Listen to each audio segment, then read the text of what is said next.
Hello. Before we get started with today's video, we'd like to remind you to click the subscribe button below and then click the notification bell so that you will be notified when we upload new content. Thank you.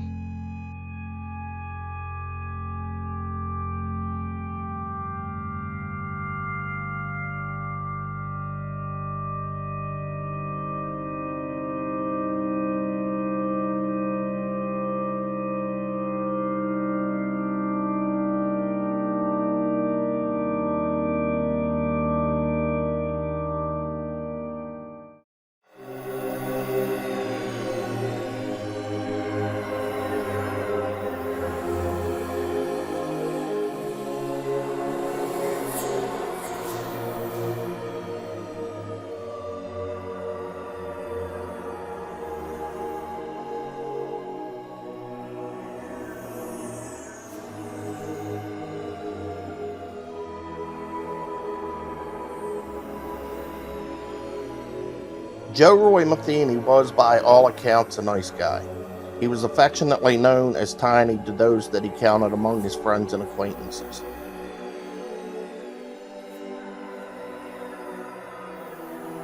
Sure, he could get angry at times, as people often will, and as evidenced by Baltimore City court records. Prior to being arrested for his more serious crimes, the most serious thing he had gotten into trouble for was battery, and that was due to a street fight he had gotten into when he was out at a bar in Arbutus, Maryland. Up until then, he had gotten into that single fight, and his other charges were all misdemeanor possession charges due to his drug addiction and violation of open container laws. It has been mistakenly reported in the past that Metheny was addicted to heroin, but nothing is further from the truth. Metheny did use drugs, but his drug of choice was crack cocaine, which in the early days of crack usage was called freebasing. These troubles with the law, however, were nothing really serious though, as it stood, up until his wife left him. Joe was indeed, by all accounts, a nice guy who would help anyone that he could. Generally speaking, he was a relatively quiet guy who enjoyed drinking Budweiser beer and Southern Comfort liquor while shooting pool at his favorite hangout in Arbutus on Washington Boulevard at Hammond's Ferry Road. It has also been reported that he began his murderous spree in 1976. This is also untrue. There is no evidence that he had committed any murder prior to 1993, with the first of his victims being Tony Lynn Ingracia, a known drug user who lived in the 2300 block of Wilkins Avenue in West Baltimore at the time of her disappearance during November 1993. We'll talk about his victims more later on in the show. Let's begin our story, though, with a little history of Joe Roy Metheny. Joe Roy Metheny was born March 2, 1955 in Baltimore, Maryland. At the time he was born, his family lived on the east side of Baltimore, just over the Baltimore County line in an area called Essex. His parents had moved the family to Baltimore seeking a better life than they had in Terra Alta, West Virginia, a small town located in Preston County. Sometime after Joe had turned 2 years old, the family moved back to Terra Alta since his father had been able to secure a job in the county, and the family remained there until sometime in 1961 after Joe had turned 6 years old. It was around that time that Joe's father had been killed in an automobile accident. Joe's mother, Jean Metheny, needed work to support the family and was forced to return to Baltimore, where she worked as a barmaid and waitress to support the family. There were also times where she had found herself working on food trucks, serving lunch to factory workers in order to pay the bills.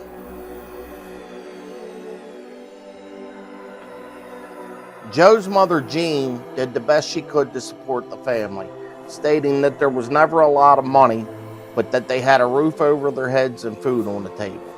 She also said it wasn't a rich life, but it was a good life. Joe and Jean didn't seem to agree on that aspect of his life, however.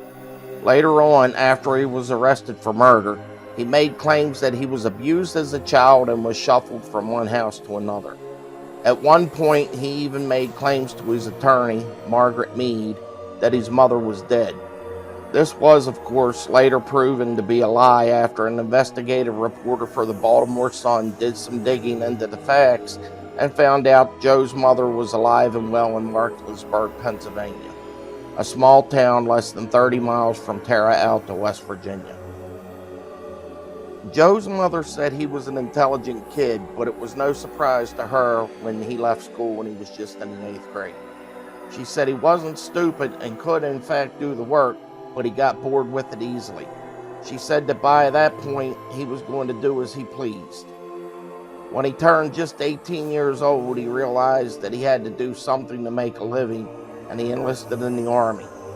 During his 3 years there, he earned his GED certificate and studied physics for a year and a half due to his Army job before being honorably discharged. He made claims that he had gone to Vietnam during his time in the Army, but his mother denied that claim, saying that he never went to Vietnam at any time that she knew of. She said as far as she knew, he spent his entire time while in the Army stationed in Germany. Once Metheny was released from the Army, he returned to Baltimore, and it was around 1976 when he first started being involved in the Baltimore drug scene. It was around 1988 when Joe Metheny ended up with who would ultimately be considered his common-law wife when she became pregnant. Around the same time, he began working for Stein & Son Pallet Company located on James Street, just off Patapsco Avenue, as a forklift driver.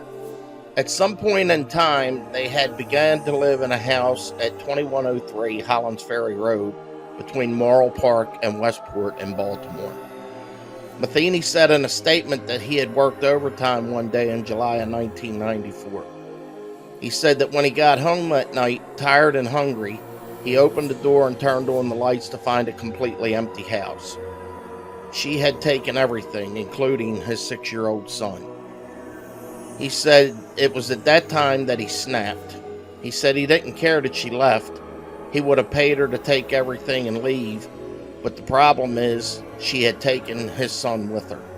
According to Metheny, his common-law wife was unable to care for herself properly, let alone his son, while out on her own. He went on to say that she was crack addicted and didn't care about the boy one way or the other, besides collecting a welfare check. He said that a few months later, after searching fruitlessly for her, he had found out that she had hooked up with another guy and had moved over to the east side of Baltimore with him. He said that by then the pair had been busted for drugs and his son was now in a foster care system. He claimed he was unable to get the boy back himself because of his criminal record. The claim of not being able to get his son back on his own doesn't make a lot of sense, though, because at the time his criminal record was not that bad.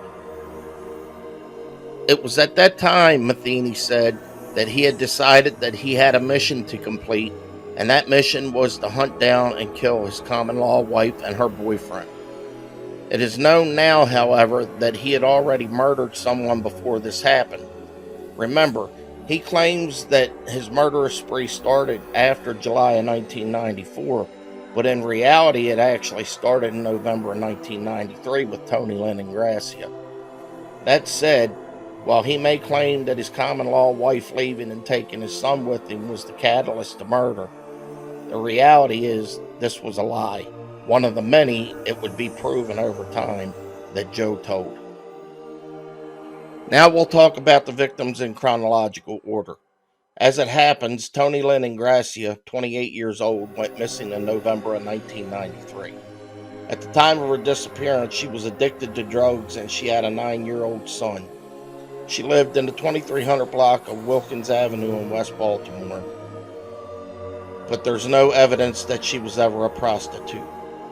Her body would later be found in February of 1994 on I-95 at Caton Avenue in West Baltimore.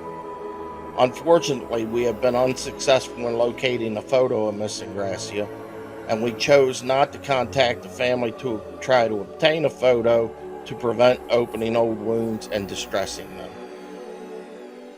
Due to the location of missing Gracia's body, jurisdiction for the murder fell to the Maryland Transportation Authority Police.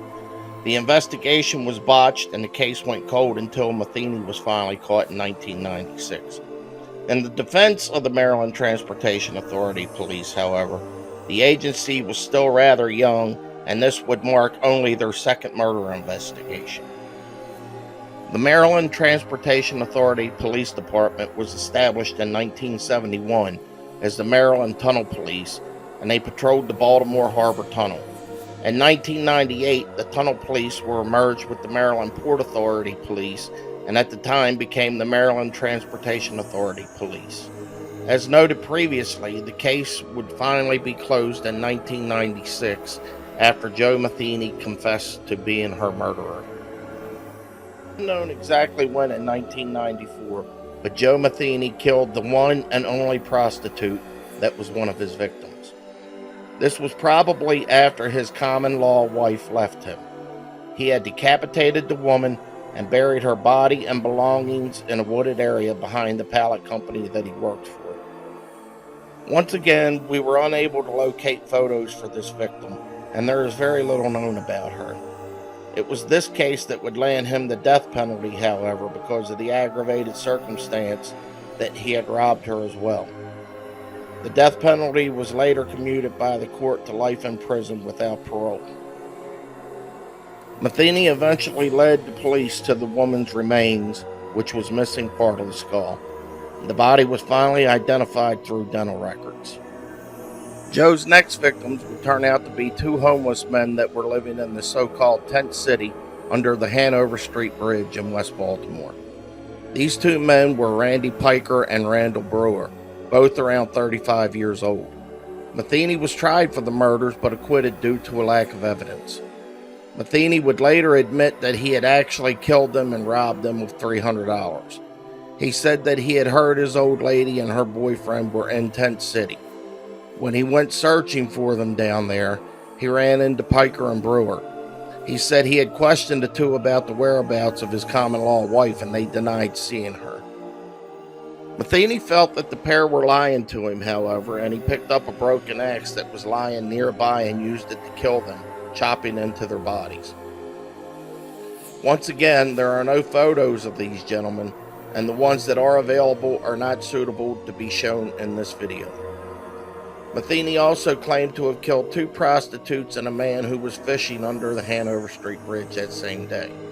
But there has been no bodies ever found and no evidence to suggest that anyone else had been murdered.